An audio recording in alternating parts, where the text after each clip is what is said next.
Thank you very much. I'm Mark Bowden. I was in high school for most of the war in Vietnam, but these gentlemen to my right were active journalists in Vietnam. John Olson, who did a lot of reporting for a number of outlets, including Life magazine and Stars and Stripes, and Cal Posner, who was with the 101st Airborne working as a journalist in Vietnam. So I thought I would begin by asking John if you would introduce yourself a little bit and tell us about your background and your work during the war.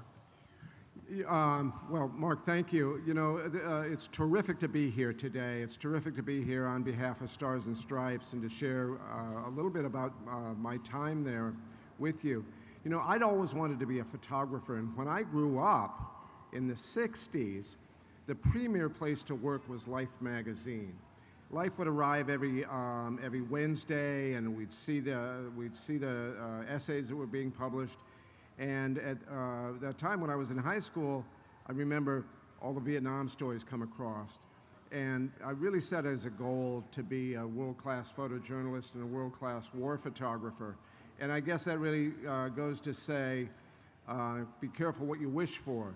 I very much wanted to be there for a wire service or a magazine, but the Army got me first, and I was very fortunate after having been in Vietnam for a while to have become the sole combat photographer in Vietnam for Stars and Stripes.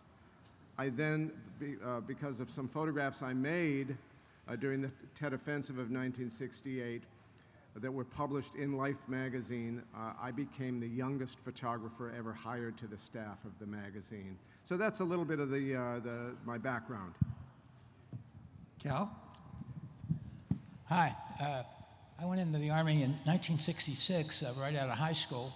And on my second day in the Army at Fort Jackson, South Carolina Basic Training Center, a Spec 4 asked me what I liked to do in college. And I told him that I was one of two photographers for the sports teams for the yearbook and the newspaper.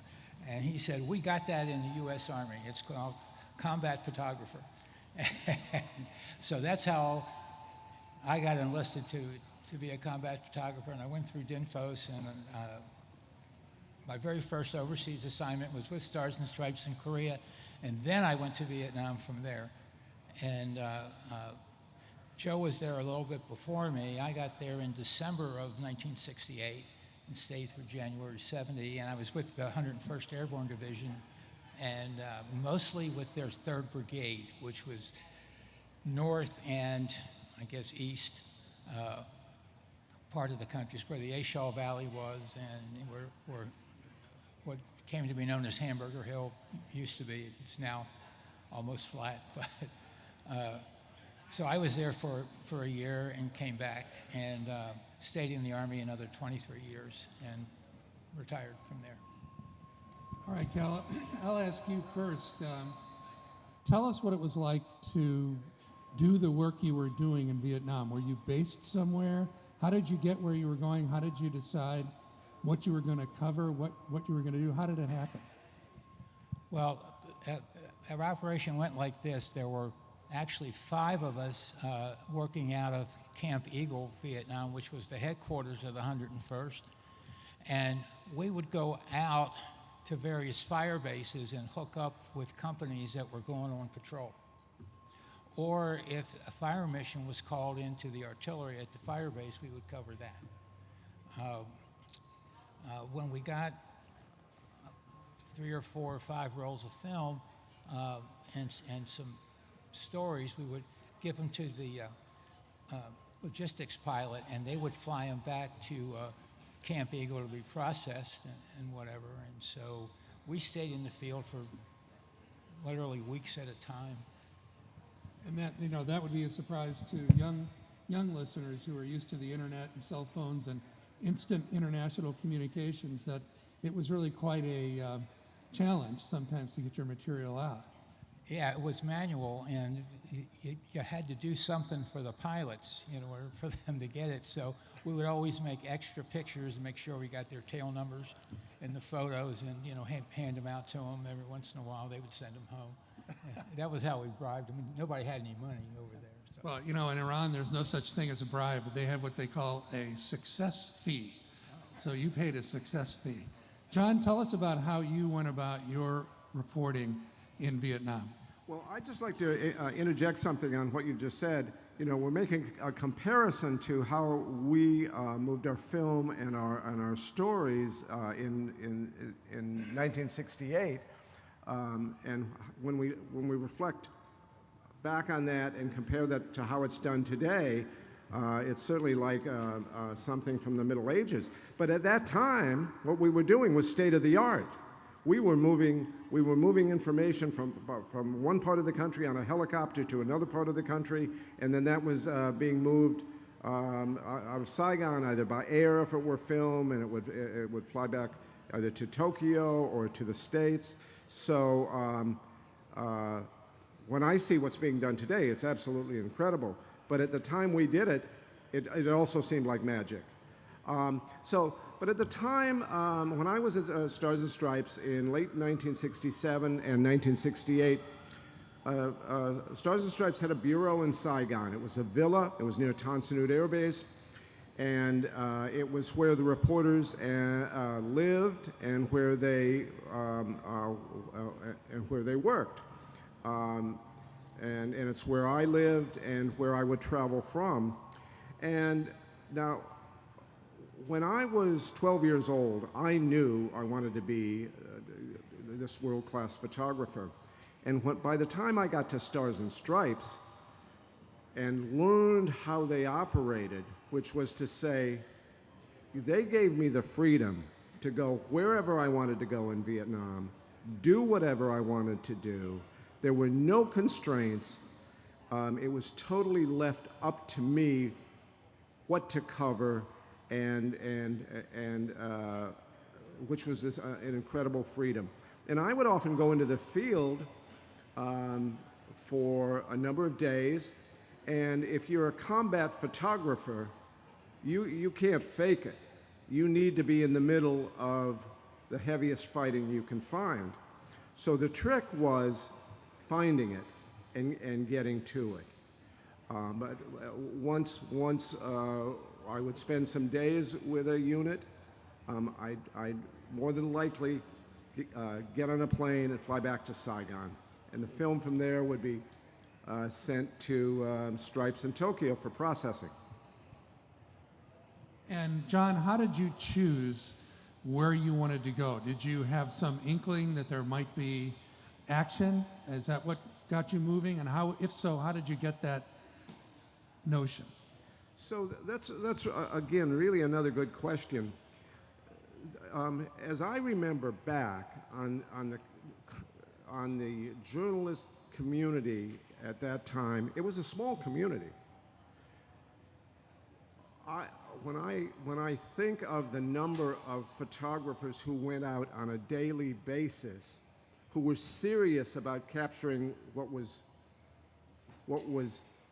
the fighting was about, there weren't many of us. I would say maybe there were 20 between AP, UPI, Stars and Stripes, and the networks. A small handful. Everyone knew each other, and there was camaraderie there. And between this confluence of sources and news, you got a good inkling of what was happening, what operations were happening. Because one thing we really need to remember, at that time, the military was very much your friend. And they very much wanted to showcase their units. Would you agree? Do you agree, Cal? They wanted to showcase their units.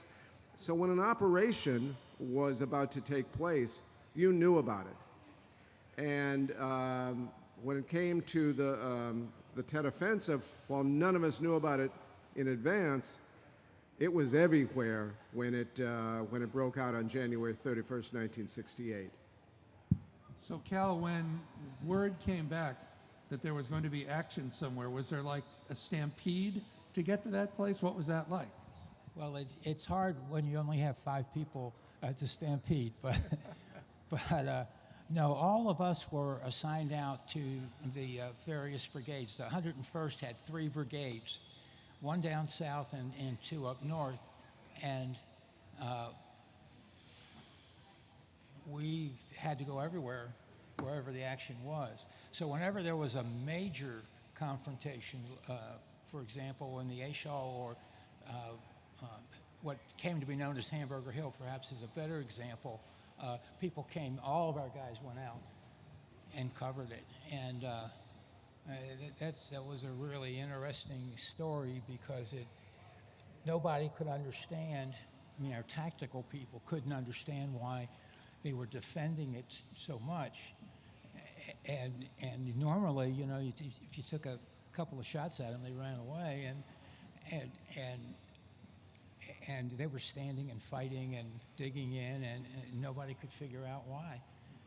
Later, after we overran the place, we found all the tunnels and came to find out it was a division headquarters, it was a hospital, it was an R&R site, it was everything. So, but yeah, we were out. If we caught some action, that was really great. If not, when the Tactical Operations Center called our boss, he was a division information officer, he would assign us out. That there was a battle going on and we needed to get there. And so we went down to the log pad and waited for the next helicopter out. So I know, Cal, because you were with the 101st, you were in the Army, you know, your situation was different than John's, but I wanted to ask both of you, and I'll start with John, were there any restrictions on where you could go, what you photographed, and what correspondents, what writers could tell in their stories that you're aware of? So I don't remember any circumstance where we were not allowed to go. There was one circumstance where there was a quota, and it was of people who could go into Quezon, and it was really about the ability. So many aircraft were being. It was tough to get in and tough to get out, and a lot of aircraft were being shot down. So they put a quota on us, and there's an interesting story about that. Now, I was drafted into the U.S. Army, and once I got to Stripes, I was an E4. I was an E4, and some people say I was working hard to become an E3 or less, but I was an E4. But we didn't have to wear rank, and I wore no rank. And one of the reasons I wore no rank is once you got into the field, people just assumed you were a civilian, and that gave, at least in my mind, it gave me a little bit more ability to do what I wanted to do and not have anyone doubt or what I should be doing. But so I was. On a regular basis, I tried to pass myself off not as an E4, but as a civilian. Now, going into Quezon was a different situation because they were limiting people going in. So I said, okay, I can work with that. I said, wait. I'm not a civilian. You can't apply that quota to me. I'm in the military. I'm an E4. So all of a sudden, and I had to make this case at the Da Nang Press Center, and I had to make it at another forward location. And finally I got to this forward base that was loading the Chinooks going into Quezon, and I'm used to making this argument, and I went up to this big loadmaster loading these Chinooks, and I start to make the case. Listen, I know that there's a quota, but you should really allow me to get on this flight. He said, listen, boy, you want to go to Quezon? Just stand over there. And so back to what we were talking about, I never saw anyone affect where I could go, what I could photograph. In that regard, it was a fabulous organization to work for. And how about you, Cal? Working for the Army and the 101st, did you have any restrictions on what you could report and write or photograph? We had a few that we learned in photo school. One was you could not take a picture of a wounded soldier that was identifiable. And you couldn't take a landscape photo where there were 2 points on the map that were easily identifiable. Other than that, we were pretty much free to do whatever came up, and we were all, as the saying goes, victims of circumstance, you know. And I've been out on patrols and literally nothing happened. And you go on some patrols and they're shot up all the time. So, unlike John, I was limited to the units of the 101st. I just couldn't go anyplace. And but other than that, that was really it. I've never had a story edited for anything except spelling and grammar.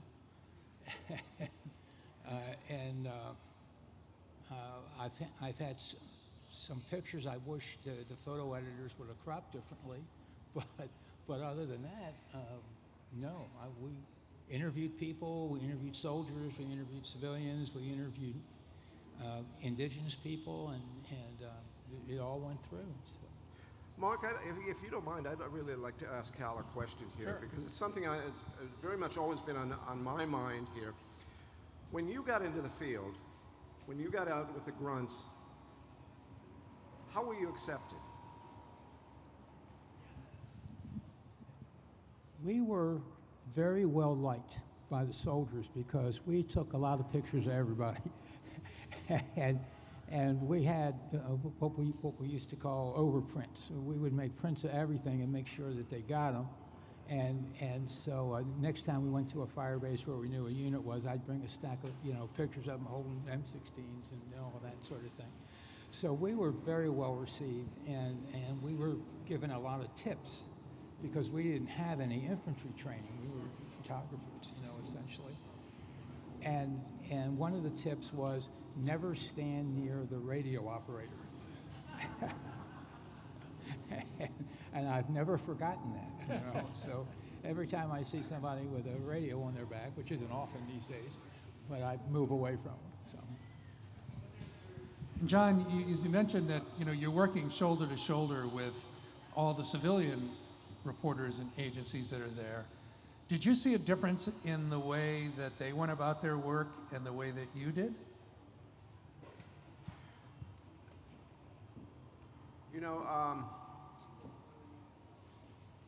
There were the reporters and the photographers who worked for the wires, and then there were those reporters and cameramen who worked for the networks. And then there were other people there on different sort of with different sorts of responsibilities. People were there for the magazines, on specific essays and all, and long-term projects. When I think back as to the ways in which they may have worked differently, I think different publications had different demands.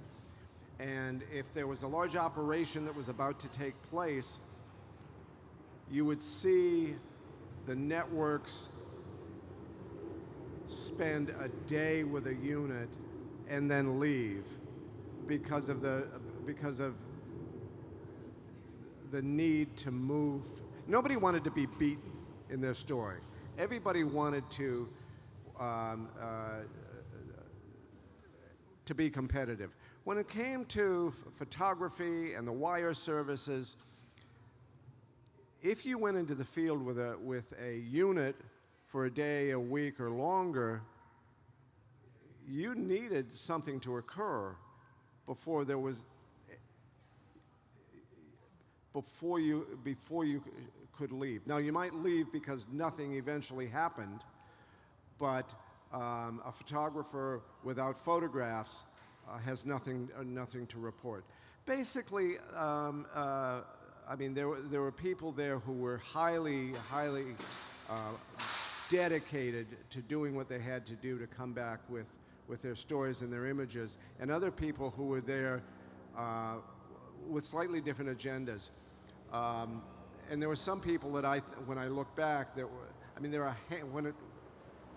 when I think of photography, there are a handful of people there that are at this level, and and primarily because it was a God-given skill they were given.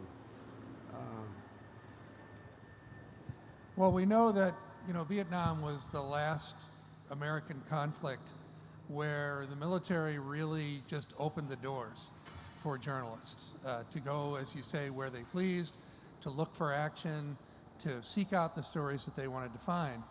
And there's a reason for that, because a lot of the reporting that was being sent back by journalists, by network cameramen, were stories that the military was not eager to have told, or that contradicted the official accounts of things that were going on. They don't want me to talk right now.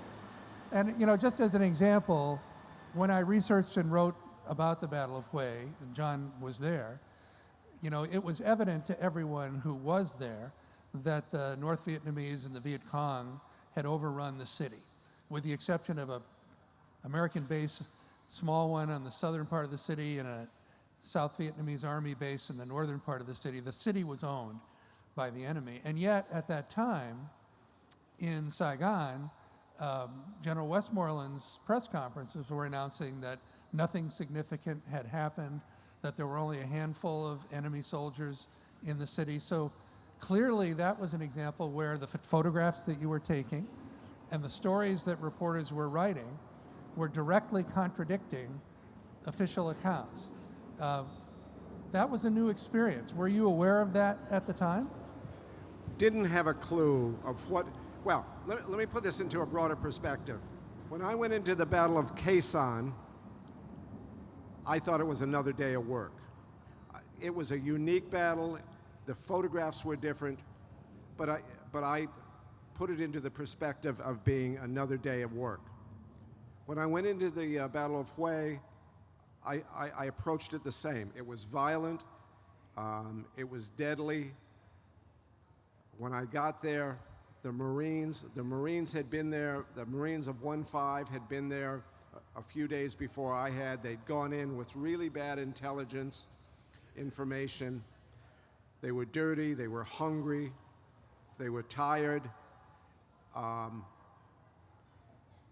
we had no idea of how historic that battle would become, or how historic the Battle of Khe Sanh would become. It really required decades for me to understand that I'd been fortunate enough to witness that. And Cal, were you ever aware that any of the other journalists that you were working alongside, civilian journalists, had a different agenda than you had? At the time that I was there, I was an E4. I was promoted to E5 in August of 1969. Became a photo team chief then. The journalists that I worked with as an E4 were mostly representatives of advertising newspapers, groups of small town newspapers.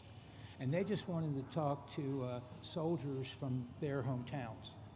And so we would find them through personnel, and then we would hijack a helicopter and we would go around and, meet them, and he would talk to them and take their picture and get back in the helicopter, and we would go somewhere else. The big guys, the network guys and stuff, our officer group, there were 3 officers with us, they would take those guys out. And so I never really got to work with the big guys while I was there.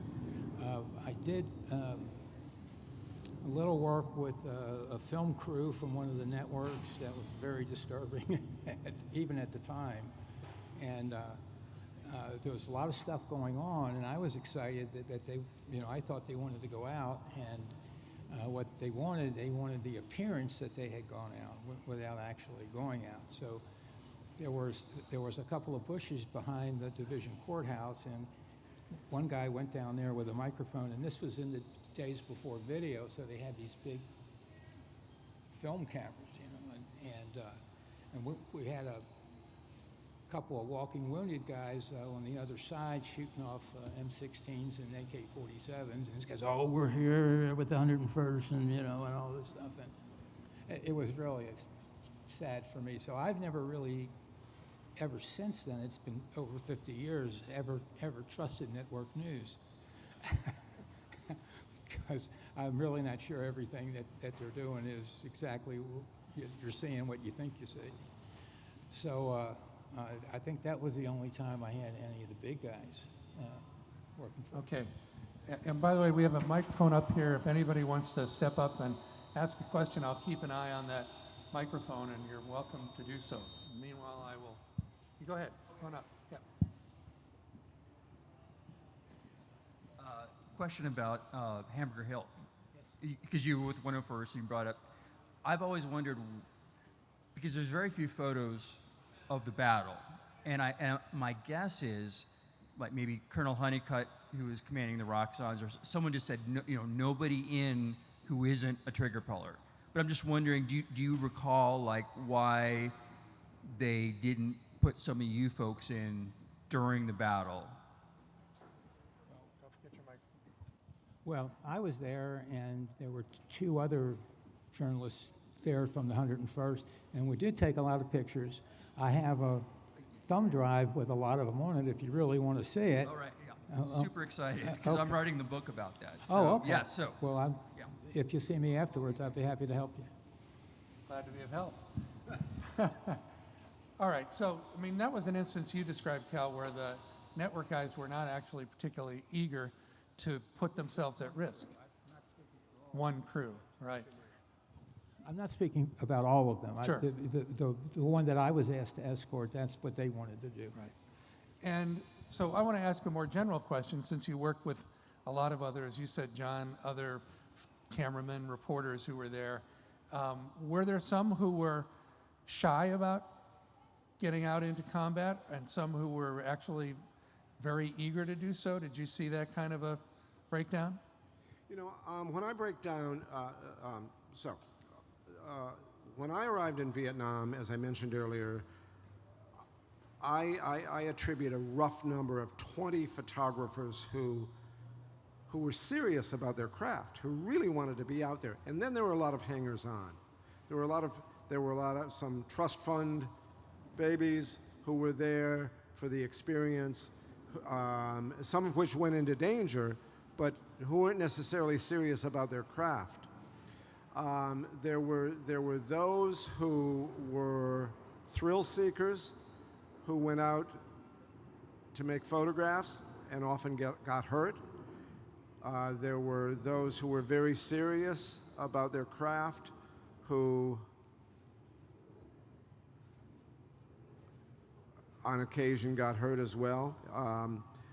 But there were also those who sorted themselves out very early on that it wasn't the career path that they decided to follow because of the danger involved. And did you see the same, Cal? Were some photographers and reporters less eager than others to actually get out there where it's dangerous? Actually, with that one exception that I mentioned earlier, most of the people I work with couldn't wait to get out there. There was one AP guy that I had the privilege of escorting around, and Jay Sharbert from, I think he was with the New York Times, and he later became their entertainment guy after the war. But anyway, he came, and he was a real pro, and he wanted to know if I had any more waterproof notebooks, because he couldn't get them himself, and so, yeah, I gave him a couple of notebooks. And anyway, but he wanted to go. He asked me to get him into the TOC, so he could, which is the Tactical Operations Center, and I could barely get in there myself. They would always throw me out, and so I wasn't able to do that for him. But he wanted to go, and there were some others that wanted to go, and the guys from the local papers, they couldn't interview the people they wanted to interview if they weren't out in the field where the soldiers were. So they were very eager to go. I have one really bad experience at the press camp in Phu-Bai. One of the reporters there, I don't know who, asked me if I knew any of the local girls, and I said, I'm sorry, sir. I'm a soldier in the United States Army. I'm not a pimp, and I don't know any local girls. Okay. So, but other than that, you know, everybody was there to do a job, and you know, it was going to make their career if you could get to a big battle and cover. You know, so they were fairly interested in going out. Well, I'm a writer, and I learned a long time ago that there's a big difference when you get into a danger zone between writers and photographers. When I was in the Middle East one time during the first Intifada, I would always team up with photographers to go out to the field with them because they were the ones who knew where there were going to be clashes going on. So I remember we drove out one day, I drove out with a wonderful combat photographer named George Azar, and we drove out to Ramallah, where George knew every day there was a heated confrontation between the young Palestinian protesters and the Israeli Defense Forces. And so I drove out there with George, and he parked, and we walked out to the street, and he's pointing down the street to the mosque where we can hear the young protesters chanting. He says, they're going to come out of that building in a few minutes. And then he points in the other direction behind us, and there's the Israeli Defense Forces. They're getting ready to confront with them. And it occurs to me, I'm right in the middle of these two forces, right? And so suddenly the protesters come running out, the tear gas and the rubber bullets start flying, and George, I'm running. I'm going for the furthest place I can get to watch. And George, meanwhile, is pulling a gas mask off of his belt and wading with his camera into the middle of the fight. So, with that said, talk to me about the level of danger that you experience as photographers in a combat zone. And I will add, soldiers, as you said, very often will go out on patrol for days, even weeks at a time, and nothing happens. If your job is to find out where things are happening, you probably are exposing yourselves to more enemy fire than your average soldier in Vietnam. So, Cal, you want to talk first about your experiences? Okay. This is tough. 84 Bravo, which is the MOS of a combat photographer in the Army, don't get any infantry training. The only weapons training we ever had was in basic training. So we didn't know how to pick up a machine gun and fire it or anything else. So it was much more dangerous for us to be with an infantry group in the jungle in Vietnam than it was for the average soldier. And somehow or other, they instinctively understood that, and they would stay around me after. I was there. I was the guy who was going to make them famous with a combat picture or something. And their picture was going to be in their hometown newspaper oh yeah, because absolutely, of you. Absolutely. So, when you're in combat, everybody's always in danger. People are trying to kill you. I mean, that's just the nature of war. But for us, it was particularly dangerous, and we lost a lot of good people on account of that. But I like your story about the difference between writers and photographers, because I've seen that happen. You know, one of the things they teach you in Army Photo School is when the bullets are flying, don't stand up. Wait for them to stop. They're reloading. Then take your picture. And so I've always kept that little, grain of common sense in my head. So. Yeah, it was really interesting, and I will tell you, as a matter of personal experience, actually being in a war is much different than it's ever portrayed. I think, except in Saving Private Ryan, and maybe the one exception of how war actually goes on every day. It is not a lot of fun, and it's if you remember that. Everybody who doesn't look like you is trying to kill you, and will take every opportunity you give them to do so. That is not a really good way to live. And back in the days of Vietnam, the Army only sent people over there one time for a year. Now they send people over 5 and 6 times and wonder why they have a mental health issue. You know, well, I can tell you, you're sending people into combat too much. That's why. You can't do that. People come back from a year and they are not the same as when they went over. And so it's a very unique, different, emotional experience. And the guys that I were with, we were an airborne division. Everybody was a paratrooper. We were used to danger. We jump out of airplanes for a living, and this was completely foreign of that. John, can you talk about I know you were in the thick of Hue, certainly, Khe Sanh, what was that like for you? You know, I look forward to answering this question, and then if I may, I'd like to ask you a question. Sure. So, I heard an adage decades ago, and I don't remember who shared it with me, but I think it's very applicable to the jobs of our war correspondents. And that is, don't worry about the bullet with your name on it. Worry about all those flying around that say, to whom it may concern.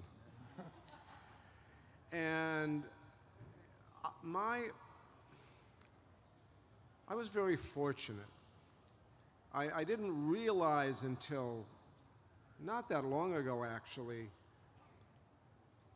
if I were to write a book, the title would be Wired Wrong, because I never felt any fear. And it's not because I've got any bravery. It's just that I was wired wrong. Now, having said that, I also had an angel. And I can think of at least 3 scenarios under which I was about to do something, and I said, let me hold back a little bit. It's a very dangerous profession, but my mindset was they can't kill all of us. And the difference between being hurt or not hurt, you really don't have any control over it if you want to be in that profession. It's a matter of luck. And I was very lucky. Now, a mistake many people I knew made was they stayed too long. After I was discharged from the Army, I went back working for Life magazine, and I was in the DMZ one day. And there were 2 tanks. I was with the Marines, and some mortars came in, no big deal. And that confluence of events caused me to say, if I continue to do this, I'm going to die. I flew back to Saigon. I went to my bureau manager and I said, Don, I don't want to do this anymore. I'm going to die. The magazine was terrific. They said, don't go anywhere, let us figure out what we're going to do with you. 2 weeks later, they reassigned me to Washington. I came to work during the Nixon administration. The mistake so many talented people made is they stayed too long, because sooner or later it's going to get you. There were days and days, and if you were to go with a unit, there would be often days and days and days of boredom, followed by 30 minutes of terror, where you made your photographs.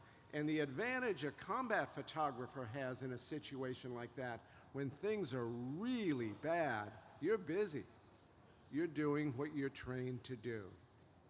And now, to extend on that a bit, if I may, during the Battle of Hue, I was there a short time. A huge advantage I had was, if you're a grunt You're out there in the field. Your destiny is controlled by someone else. You're there for however long you're ordered to be there. I never had that constraint. And in the back of your mind, it's a great safety valve, knowing I can leave when I want to leave. Now, I was there because I wanted to be there. I was there because I wanted to make photographs that showed what it was like to be in the middle of combat. But nevertheless, what I did compared to anyone who served in the field in a combat role, my job was a walk in the park. But I want to ask Mark a question. Now, so I was in the Battle of Hue, February 1968. Decades later, Mark wrote a book on the Battle of Hue. And you and people working with you reached out to the ex-NVA and the ex-Viet Cong. What was it like for them? What was it like covering that story? What did you learn that we may not have read, or? Well, if you've read Hue, you've read it, because I wrote what they had to tell me. But it was, I had the very good fortune to work with a retired Vietnamese military officer named Dang Hoa Ho. And Hoa is much too young to have fought in what they call the American War, but he had a long experience in the Vietnamese military. So he had connections that enabled me to find retired Viet Cong soldiers, North Vietnamese Army soldiers, who had fought in Hue. And to be honest, John, their stories were not any different than the stories that the American soldiers told, except in one big particular. They were fighting for their country. They were filled with a sense of mission, and they were so proud, even when I was interviewing them almost 50 years later, of themselves, of their comrades who fought and who were killed. Obviously, they feel they were victorious. They were victorious. And so they were filled with a sense of pride, of accomplishment, but also of what they had given for their country's independence. I found American soldiers were very proud of their service. They were proud of their fellow soldiers.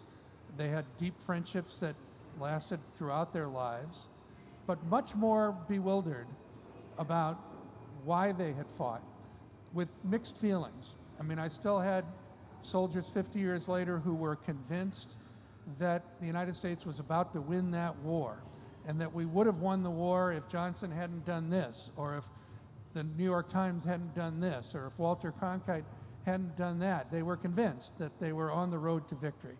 Others believed and were very bitter, felt that their patriotism, their idealism, which led in many cases for them to volunteer to fight in Vietnam, was betrayed by either by an administration that didn't believe that they could win the war, that didn't fully commit to it, or by civilians, journalists here in the United States who reported things that turned people around, turned people against the war. So that was the big difference between those two groups. So let me ask you, since you were journalists in the war, do you feel that journalism lost the war for the United States, Cal? No, I don't. Because our job, and I think that most journalists and photographers did it very well, was to portray the truth of what was happening. And I know I did, I know John did, and we took pictures of what was going on, and we wrote about people who came and visited. We had a lot of VIPs come through. And my sense is that all wars are political, and the politics just failed us in the end. I can tell you as a fact that the United States Army never lost a battle in Vietnam. Not one. Never lost a battle. fought hard several times, for like maybe a week at a time. Lost a lot of people, but they didn't lose the battle, and so they made their mission. And the only thing that comes to my mind is that in the end, the politics just failed us. John? I have a little interesting spin on your question, if I may. Earlier I mentioned how there were people out there who felt Stars and Stripes was an arm of U.S. government policy. Those of us who worked there really worked hard to prove that wrong. I mean, the reporters and myself, we'd never seen any of it, and we didn't want to be associated with that concept. I went into the Battle of Hue as an E4 working for Stars and Stripes. Much of my photography ended up being published in Life magazine, 6 pages. There were dead and dying Marines shown in some of my photography. Years later, I've been told that that series really fueled the anti-war movement.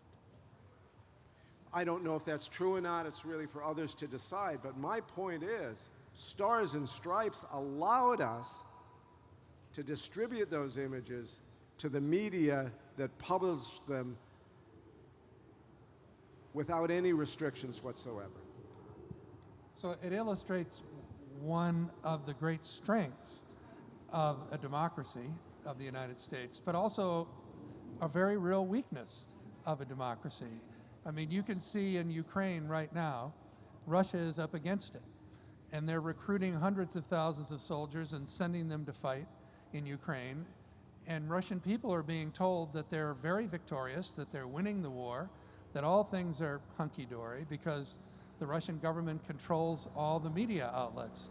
So it's much easier to sustain a war, even a losing war, if you're a totalitarian. But when you live in a democracy and you send reporters out to actually look at what's going on and write about what's happening, sometimes the public doesn't like what it's seeing. Sometimes it doesn't believe in the mission.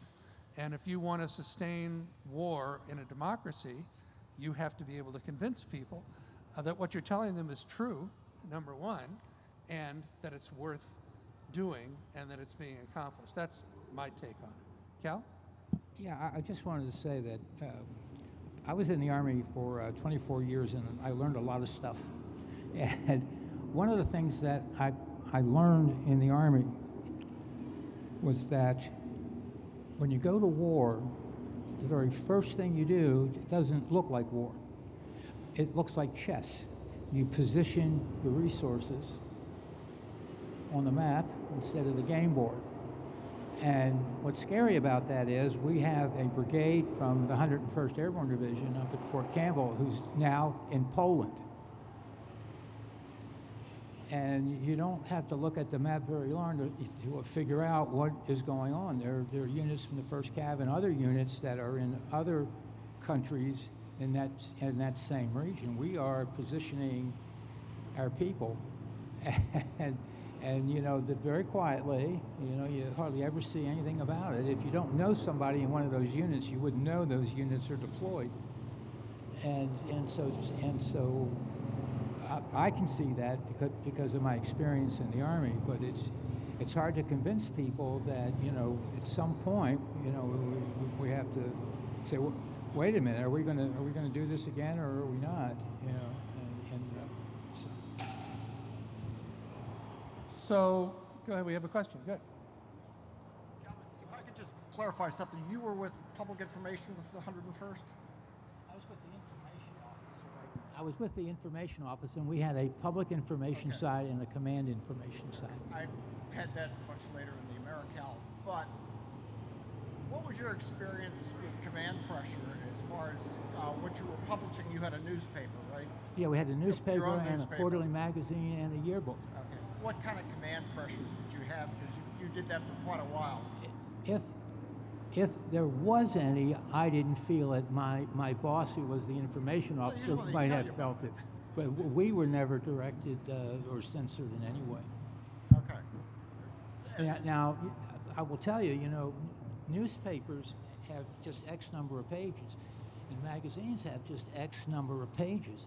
So you can't print and run everything that all of these journalists are producing. So there was some editor, or the information officer said, well, we're not going to run this story because we don't have room for it. Or this story would be better if it had a picture, so we'll wait and we'll get a picture. I'm sure a lot of that went on. But in terms of directing us not to do something or, yeah, no, we never felt that. But I was I was a Spec 4. When you talk about command pressure, that really doesn't apply to me. So the difference was not over what you could shoot, but what would get published. Yeah, what would get released. Right. Looking back over it, we're quite distant now from your years in Vietnam. Would you do it again, Cal? I'm an Army guy. If I was ordered to go to Vietnam again, I would go. That's what the orders say. They say everybody on this list is going to Vietnam. That's what my orders originally said. And everybody on that list went. John? In a heartbeat. That part of my life made me who I am. So it was worth the danger that you faced without realizing it or without accepting it, I guess, for what came later in your life. Well, I think John's earlier comment is really relevant here, that it's your job.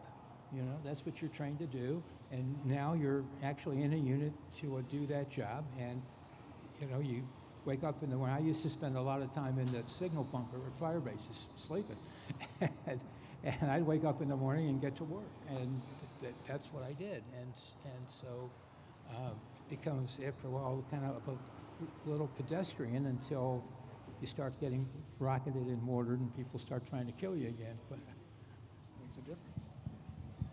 I've had John photographers tell me, and I've worked a lot with photographers over the years, that when they're looking through the lens, they feel like they're not really present, in a way that it distances them from what's happening right in front of them. Did you ever have that sense? As I touched on some minutes ago, the advantage I had during some really bad times was that I was totally focused on what I was there to do, and that was to record the events. And it separates you in your mind from the moment. Go ahead, Cal. when I came back from R&R in Hong Kong, I had, like any good Army photographer, bought a lot of lenses there cheap. And I had this wide-angle lens that I bought.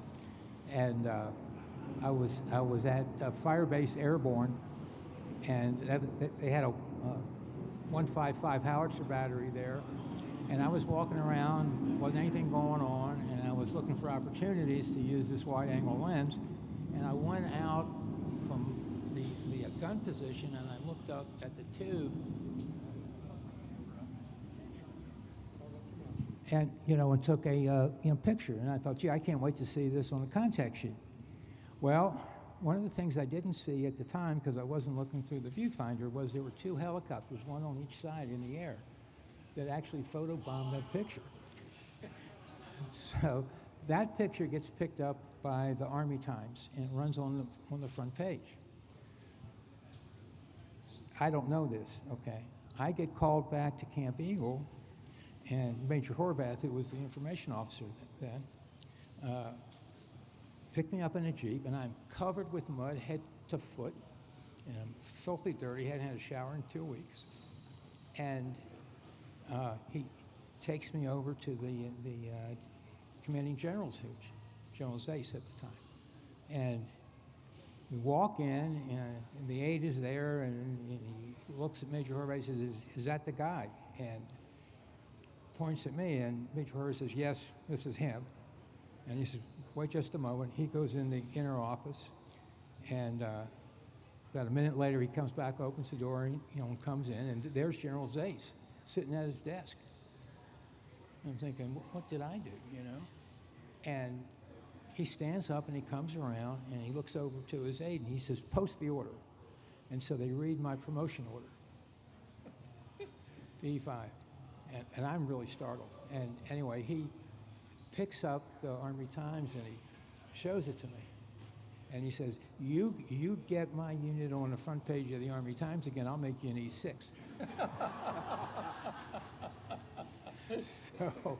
So when you have a tour punctuated with moments like that, That's a wonderful story. John, what photograph or photographs are you most proud that you took in Vietnam?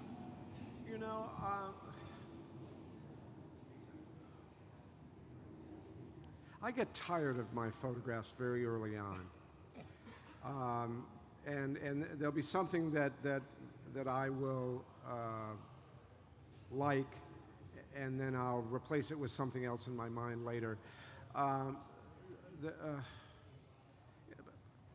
Probably there are one or two pictures from the Battle of Hue, but also there's some images from the Battle of Khe Sanh that stand out to me. You know what this is really about? I mean, undoubtedly, I went into the Battle of Hue as an E4 working for Stars and Stripes, and for all intents and purposes, I came out of it with a career based on that series of images. So my story is totally unique and all.